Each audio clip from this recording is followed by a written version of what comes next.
พี่น้องวันนี้เขาทานผัดใส่กุ้งแซ่บแซ่บแห้งเลยผัดข้าวตุ้งก็ไม่เติมน้ำมันหอยรสดีนั่นแหละเขาไม่ได้ใส่อย่างมากมายเป็นกระเซฟละเซฟแห้งเลยเขาว่าได้แม่นบอกอ่ะเป็นเซฟแต่ผมได้ใส่น้ำตาลเขาบอกเขากินน้ำตาลหรอกแซ่บแห้งละแล้วก็ใส่อันนี้เป็นผักเซฟซิใส่หอมบัวใส่ผัดผัก10เลยใส่กุ้งใส่ต้นหอม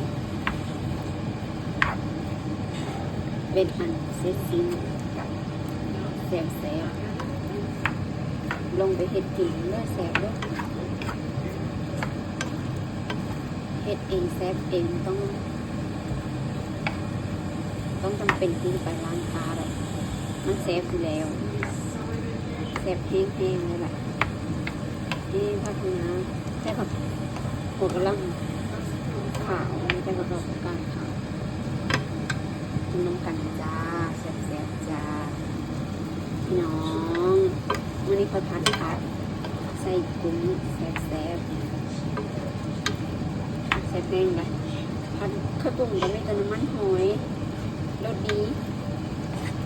นั่นแหละเขาไม่ได้ใส่อย่างมากมายเป็นกระเซฟละเซฟแห้งเลยเขาว่าได้แม่นบอกอ่ะเป็นเซฟแต่ผมได้ใส่น้ำตาลเขาบอกเขากินน้ำตาลหรอกแซ่บแห้งละแล้วก็ใส่อันนี้เป็นผักเซฟซิใส่หอมบัวใส่ผัดผัก10เลยใส่กุ้งใส่ต้นหอมเป็นอันเซตซิมแซ่บลงไปเห็ดกินเลือดแซ่บด้วยเห็ดเองแซ่บเองต้องจำเป็นที่ไปร้านค้าแบบมันแซ่บอยู่แล้วแซ่บแห้งๆเลยแหละนี่ภาคเหนือใช่ครับหัวกระล